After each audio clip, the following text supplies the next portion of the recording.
Data consumption में India कई सारे डेवलप्ड कंट्रीज से आगे है, जैसे कि China, France, Spain, Germany, south Korea and Japan. पिछले कुछ सालों में इंडिया के डेटा यूजेज 2015 से 2019 के बीच एनुअल कंपाउंडेड ग्रोथ अराउंड 93% की हुई है, और इसका मेजर रीज़न है easy availability and consumption of internet. अगर हम इस चार्ट से देखें तो एवरेज डेटा यूजेज पर यूज़र पर मंथ इंडिया में सबसे ज़्यादा है, जो है 11.7 GB। बट वहीं इंडिया में मोबाइल ब्रॉडबैंड कनेक्शंस 45% तक के ही है। तो सोचिए, अगर यही ब्रॉडबैंड कनेक्शंस इंडिया के कोने कोने में फैल जाए तो डेटा यूजेज भी इंडिया में कितना बढ़ जाएगा। तो इसे देख के हम ये कह ही सकते हैं कि इंडिया में आगे चल के टेलीकॉम का कितना स्कोप हो सकता है। बट वहीं अगर हम यूके, फ्रांस की बात करें तो उनका ब्रॉडबैंड पेनिट्रेशन तो है 90% तक का, बट यूजेज सिर्फ 9% का ही है। वैसे ही आप बाकी सारे कंट्रीज़ का डेटा भी देख सकते हैं। बट अगर बात करें इंडिया में टेलीकॉम सेक्टर के ग्रोथ की, तो वो 2015 से 2019 के बीच आया है। उसके आने के काफ़ी सारे रीजंस हैं, जैसे कि availability of cheap smartphones. Even government ने टेलीकॉम सेक्टर में FDI भी 74% से 100% कर दिया, ताकि टेलीकॉम इंफ्रास्ट्रक्चर इम्प्रूव हो सके। Hello everyone, welcome back to ticker. मैं हूँ कीर्ति और आज हम बात करने वाले हैं इंडिया की सबसे बड़ी टेलीकॉम कंपनी के बारे में, जो है जियो। जानेंगे कि कैसे मुकेश अंबानी जी की ये कंपनी फ्री इंटरनेट सर्विसेज देने के बावजूद भी कैसे इतनी बड़ी कंपनी बन गई। लेकिन उससे पहले अगर आप इस चैनल पे न्यू हैं या चैनल को सब्सक्राइब नहीं किया है तो देर किस बात की, जल्दी से सब्सक्राइब कर दीजिए और बेल आइकन को हिट कर दीजिए, ताकि आने वाली सारी वीडियोस की नोटिफिकेशंस आप तक टाइम पर पहुंचती रहे। रिलायंस जियो इन्फोकॉम लिमिटेड, जिसे हम ज़्यादातर जियो के नाम से जानते हैं, विच stands for joint implementation opportunity. और ये कंपनी एक्चुअल में स्टार्ट हुई थी 15 फरवरी 2007 में। और ये कंपनी इंडिया की one of the richest person में से एक मुकेश अंबानी जी ने बनाई है। ये मुकेश अंबानी जी का ड्रीम प्रोजेक्ट था। अंबानी जी ने इसकी ब्रांडिंग ही ऐसी की है कि जियो का नाम आज की डेट में बच्चा बच्चा जानता है। और क्या आप जानते हैं जियो लाने के पीछे की असली कहानी क्या है? ये आइडिया उन्हें अपनी बेटी ईशा अंबानी जी की वजह से आया। जब ईशा अंबानी अपने कॉलेज के असाइनमेंट्स पे कुछ वर्क कर रही थी, तब उन्हें अपने प्रोजेक्ट को सबमिट करने में बहुत डिफ़िकल्टी फेस करनी पड़ी, और ये चीज़ उन्होंने अपने फादर से शेयर की। और इवन उनके बेटे आकाश ने भी यही कहा कि टेलीकॉम कंपनी सिर्फ वॉइस कॉलिंग से पैसा कमाना जानती है, बट इंडिया का फ्यूचर डिजिटलाइजेशन में है, तो इंटरनेट आगे चल के एक रिवॉल्यूशन ला सकता है। और इन दोनों यंगस्टर्स की बातों में दम था। और तब मुकेश अंबानी जी ने रियलाइज़ किया कि इंडिया पुअर कनेक्टिविटी और over priced and unaffordable data की वजह से कितना सफ़र कर रहा है। वो ये जान गए थे कि टेलीकॉम की असली ताकत उसके डेटा फैसिलिटीज़ में है, ना कि वॉइस कॉलिंग फैसिलिटी पे, क्योंकि आगे आने वाली जनरेशन डिजिटलाइज चीज़ों पे ज़्यादा प्रेफर करेगी। और वही पूरा वर्ल्ड अच्छे इंफ्रास्ट्रक्चर की वजह से 4G, 5G, 6G data use कर रहा है, तो इसमें इंडिया क्यों पीछे रहे। और बस इसी एक इंसिडेंट की वजह से जियो की शुरुआत हुई। तो ये तो हो गई बात कि जियो फॉर्म करने का आइडिया मुकेश अंबानी जी को कहाँ से आया। बट एक टेलीकॉम कंपनी को ओपन करने में बहुत सारा कैपिटल लगने वाला था। इवन और भी ऐसे कई सारे चैलेंजेस थे जो उन्हें फेस करने थे। तो चलिए समझते हैं कि आखिर जियो के लॉन्च होने के पहले क्या क्या चैलेंजेस मुकेश अंबानी जी ने फेस किए और कैसे उन्होंने इतनी बड़ी टेलीकॉम कंपनी फॉर्म की। सबसे पहला चैलेंज उनके लिए ये था कि जब अनिल अंबानी और मुकेश अंबानी जी के बीच में बिजनेसेस में बंटवारा हुआ था, तब रिलायंस कम्युनिकेशन, जो कि टेलीकॉम कंपनी थी, वो अनिल अंबानी जी के हिस्से में गई थी। और बंटवारे के वक्त दोनों भाइयों में एक नॉन कम्पीट एग्रीमेंट साइन करवाया था, जिसमें यह था कि अगर कोई एक भाई किसी पर्टिकुलर इंडस्ट्री में वर्क कर रहा है तो दूसरा भाई उस इंडस्ट्री में अपना बिजनेस ओपन नहीं कर सकता। तो जियो स्टार्ट करने से पहले मुकेश अंबानी जी ने 2010 में पहले इस एग्रीमेंट को ड्रॉप करवाया, ताकि वो टेलीकॉम सेगमेंट में एंटर कर सके। और 2010 में जब 4G लाइसेंसेस का ऑक्शन हो रहा था, तब अहमदाबाद बेस्ड एक कंपनी इन्फोटेल ब्रॉडबैंड सर्विसेज को ही बस उसका लाइसेंस मिला, वो भी इंडिया के सारे 22 टेलीकॉम सर्कल्स के लिए। और ये न्यूज़ मार्केट में आते ही रिलायंस इंडस्ट्रीज़ ने उस कंपनी के 95% स्टेक्स एक्वायर कर लिए और उस कंपनी का नाम रिलायंस जियो इन्फोकॉम रख दिया। और ऐसा करके रिलायंस उस टाइम की पहली ऐसी कंपनी बनी जिसे 4G स्पेक्ट्रम का लाइसेंस मिला, जिससे वो voice telephone and high speed data services provide कर सके अक्रॉस 22 सर्कल्स ऑफ इंडिया। और इसके लिए रिलायंस जियो ने वन टाइम एंट्री फीस भी सबमिट की थी, जो थी अराउंड 1600 करोड़ की। और फिर फाइनली सालों की मेहनत और स्ट्रैटेजीज बिल्ड करने के बाद जियो 5 सितंबर 2016 को मार्केट में लॉन्च हुआ। जियो के सिम कार्ड्स के साथ साथ उन्होंने और भी चीज़ें लॉन्च की, जैसे लाइफ मोबाइल फ़ोन्स, और ये उन्होंने उन लोगों को ध्यान में रखकर लॉन्च किया था जो कॉस्टली स्मार्टफोन्स अफोर्ड नहीं कर सकते थे। ये सबसे ज़्यादा अफोर्डेबल 4G LTE स्मार्टफोन्स थे। और जियो लॉन्च होते ही टेलीकॉम सेक्टर में अलग ही रेवोल्यूशन आ चुका था। और ऐसा क्यों हुआ था? उनकी ग्रेट मार्केटिंग स्ट्रैटेजीज की वजह से। उन्होंने ऐसी कुछ मार्केटिंग स्ट्रैटेजीज बनाई जिसके कारण जियो एक ब्रांड बना और लोगों की नज़रों में अपनी पहचान बना लिया। तो चलिए जानते हैं उन मार्केटिंग स्ट्रैटेजीज के बारे में।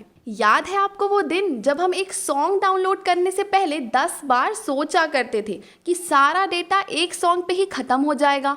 और वो टाइम भी जब हम YouTube पे वीडियोस 144p या 240p पे देखा करते थे ताकि डेटा जल्दी जल्दी ख़त्म ना हो जाए। लेकिन आज पूरे जज्बात ही बदल चुके हैं। आज हम दिल खोल के YouTube चला लेते हैं, सॉन्ग सुन लेते हैं और बड़ी बड़ी फाइल्स और मूवीज़ भी डाउनलोड कर लेते हैं, वो भी बहुत ही चीप प्राइजेस पे। और ऐसा हुआ क्यों? जियो की वजह से। और अंबानी जी की सबसे पहली मार्केटिंग स्ट्रैटेजी भी इसी के अराउंड रिवॉल्व करती है। जैसे कि वो ये आइडेंटिफाई कर चुके थे कि इंडिया डिजिटलाइजेशन में पीछे क्यों है। टेलीकॉम सेक्टर्स के मेजर प्लेयर्स डेटा सर्विसेज और वॉइस कॉलिंग बहुत ही हाई प्राइजेस पे ऑफर करते थे, जिसकी वजह से लोग डेटा बहुत बचा बचा के इस्तेमाल करते थे। तो जब जियो लॉन्च हुई तब इनिशियली अपना कस्टमर बेस बढ़ाने के लिए और लोगों को अपने ब्रांड से स्टिक करने के लिए उन्होंने स्टार्टिंग में जियो के सिम फ्री में बांट दिए और एक आधार कार्ड पे 3, 4, 5 सिम्स भी दे दिए, ताकि अगर घर में 4 लोग भी रहते हैं तो सारे के सारे जियो ही इस्तेमाल करें ताकि उनका यूज़र बेस बढ़े। और तो और उन्होंने अनलिमिटेड फ्री कॉल्स और free 4G data usage per day भी प्रोवाइड किया, इवन फ्री SMS सर्विसेज भी, ताकि इनिशियल स्टेज पे फ्री सुनकर ज़्यादा से ज़्यादा लोग सिम ले लें। और उस टाइम के डेटा के अनुसार जियो ने 5 करोड़ से भी ज़्यादा सब्सक्राइबर्स बना लिए थे, वो भी सिर्फ 83 डेज में ही। और अगर हम अभी उनके सब्सक्राइबर बेस की बात करें तो जनवरी 2021 के हिसाब से उनके 41 करोड़ सब्सक्राइबर्स हैं। तो इससे हम ये तो देख ही सकते हैं कि उनके ये 3 मंथ्स अनलिमिटेड डेटा और कॉलिंग प्रोवाइड करना उनके लिए कितना बेनिफिशियल रहा, क्योंकि पहले कॉलिंग और डेटा अनलिमिटेड प्रोवाइड करा के उन्होंने लोगों को अपनी हैबिट लगा दी, वो भी हाई स्पीड इंटरनेट के साथ। तो अब लोग किसी और नेटवर्क पे स्विच होना ही नहीं चाहते थे। इवन जियो ने अपने इस अनलिमिटेड ऑफर को बाद में और 3 मंथ्स के लिए एक्सटेंड भी कर दिया था, जिससे उनकी यूज़र बेस और बढ़े। इससे उन्होंने ऑडियंस को तो अपने तरफ अट्रैक्ट किया ही, बट इससे उन्हें एक और फ़ायदा भी हुआ, वो ये कि उनके सारे ही कॉम्पिटिटर्स जैसे कि एयरटेल, वोडाफोन, आइडिया, इन सभी ने जियो से कम्पीट करने के लिए अपने प्राइजेस कम किए और कई सारे कंपनीज को जियो के एंट्री की वजह से क्विट करना पड़ा। इवन जियो लॉन्च करते वक्त उनका major target tier 2, tier 3 cities थी, जहां इंटरनेट पूरी तरीके से नहीं पहुंचा था और उनके अफोर्डेबल प्राइजेस और अफोर्डेबल फ़ोन्स की वजह से लोग जियो को प्रेफर करने लगे थे। और अनलाइक अदर प्लेयर्स, जियो ने 2G या 3G सर्विसेज पे फोकस करने से ज़्यादा 4G सर्विसेज पे ध्यान दिया, क्योंकि मुकेश जी हमेशा लॉन्ग टर्म की सोचते हैं और वो जानते हैं कि आगे चल के 4G ही चलने वाला है। और इवन इससे वो किसी भी टाइप के टेक्नोलॉजी अपग्रेड जैसे कि 5G या 6G के लिए भी प्रिपेयर्ड है। ऑल्सो उन्होंने पैसा कमाने से ज़्यादा सब्सक्राइबर बेस बढ़ाने पे फोकस किया। उन्होंने ये सोचा कि एक ही कस्टमर से 1000 रुपये चार्ज करने से अच्छा है 1000 लोगों से 100 रुपये या 10 रुपये चार्ज करना। ऐसा करने से उनका सब्सक्राइबर बेस तो बढ़ा ही साथ 100 रुपये इकट्ठा करते करते उनकी अर्निंग्स भी बढ़ी। और तो और जियो आने से पहले इंडिया में 15% से कम लोगों के पास 4G कनेक्टिविटी थी, बट जैसे ही मार्केट में जियो आया हर कोई 4G डेटा से यूज़ करने लगा। और अब जब लोग हाई स्पीड इंटरनेट से वाकिफ़ हो चुके थे तो मुकेश अंबानी जी ने कई सारे फ्री मल्टीमीडिया ऐप्स को भी गूगल प्ले पे लॉन्च किया, जैसे कि जियो टीवी, जियो क्लाउड, जियो मीट एक्सेट्रा। और ऐसा करने से वो अपने कस्टमर्स का डेटा यूजेज पर यूज़र बढ़ा रहे थे और इन सब से कंपनी और ज़्यादा प्रॉफिट कमाने लगी थी। अब ये सब तो हो गई कंपनी की मार्केटिंग स्ट्रैटेजीज, बट अब अगर हम बात करें इस कंपनी के कॉम्पिटिटिव एडवांटेज यानी मोट की, तो जैसे कि हम जानते हैं कि जियो के आने से पहले टेलीकॉम इंडस्ट्री में और भी बहुत सी कंपनीज थी, जैसे कि Vodafone, idea, Airtel, Docomo etcetera. और तब टेलीकॉम बहुत ही कॉम्पिटिटिव इंडस्ट्रीज में से एक थी। चलिए इसे एक एग्जाम्पल से समझते हैं। जब भी हम कोई फ़्लाइट बुक करते हैं तो हम कभी ये नहीं देखते कि वो एयर इंडिया की फ़्लाइट है या स्पाइस जेट की या फिर इंडिगो की। हम सबसे पहले ये चेक करते हैं कि फ़्लाइट की प्राइजेस कितनी हैं और उसी के अकॉर्डिंग बुकिंग करते हैं। इसका मतलब है हम इस केस में कभी ब्रांड स्पेसिफिक नहीं होते। जो हमें सबसे ज़्यादा सस्ती फ़्लाइट्स ऑफर करता है हम उसी को चूज़ करते हैं। तो सेम गोज़ विद टेलीकॉम। यहाँ भी पहले यही होता था। इतने सारे कंपनीज में से हमें जो सबसे सस्ता और अच्छा नेटवर्क देता था हम उसी की सिम कार्ड्स को यूज़ करते थे। तो ये सारे प्लेयर्स में आपस में कट थ्रोट कॉम्पिटिशन था नेटवर्क इफेक्ट और प्राइसिंग की वजह से। बट जियो ने इस प्राइसिंग को ही अपनी मेन मार्केटिंग स्ट्रैटेजी बनाई थी और जब जियो मार्केट में एंटर हुई थी तब इसी वजह से बाकी के प्लेयर्स ने अपनी प्राइसिंग्स को कम किया था। तो इस लेस प्राइसिंग के मार्केट में काफ़ी कम लोग ही सस्टेन कर पाए और जो नहीं कर पाए वो कंपटीशन से बाहर हो गए। इवन जब इतने बड़े बड़े बिजनेसमैन जैसे कि टाटा, बिरला भी इस सेक्टर में सस्टेन नहीं कर पाए तो अब कोई और बड़ा बिजनेसमैन इस बिजनेस में जाना नहीं चाहेगा because of huge capital requirement and even licensing के लिए भी बहुत सारा पेपर वर्क रहता है। इवन आज के डेट पे हम सिम्स को बहुत इजीली पोर्ट कर सकते हैं, बट आज से कई साल पहले की अगर बात की जाए तब कस्टमर लॉयल्टी थोड़ी सी बनी रहती थी, क्योंकि अगर हम एक नंबर को बहुत समय से यूज़ कर रहे हैं तो वो नंबर हमारे सारे बैंक अकाउंट से लिंक्ड होता था और कई सारे इंपॉर्टेंट जगहों पे भी यूज़ होता था। तो सिम चेंज करना तब मुश्किल हुआ करता था, मतलब कस्टमर लॉयल्टी बनी रहती थी। बट जब से telecom regulatory authority of India ने पोर्टेबिलिटी लाई तब से कस्टमर्स बहुत इजीली अपने एग्जिस्टिंग नंबर को ही किसी और नेटवर्क पे घर बैठे बैठे पोर्ट कर सकते थे। तो ऐसे में अब इस सेक्टर में कस्टमर लॉयल्टी भी नहीं रही थी। और अब अगर बात की जाए तो मेजरली कंपटीशन सिर्फ दो ही प्लेयर्स में रह गया है, जो है जियो और एयरटेल, और इनके बीच में एकदम कट थ्रोट कंपटीशन है क्योंकि दोनों की ही प्राइसिंग अब ऑलमोस्ट सेम है। और आज के डेट पे इनका कोई मोट अगर है तो वो है एंट्री बैरियर, क्योंकि इतने ह्यूज कॉस्ट और लाइसेंसिंग पॉलिसीज़ की वजह से कोई भी इस सेक्टर में एंटर नहीं करना चाहेगा और इतने लो प्राइसिंग में प्रॉफिट जनरेट कर पाना किसी भी न्यू एंट्रेंट के लिए ना के बराबर है।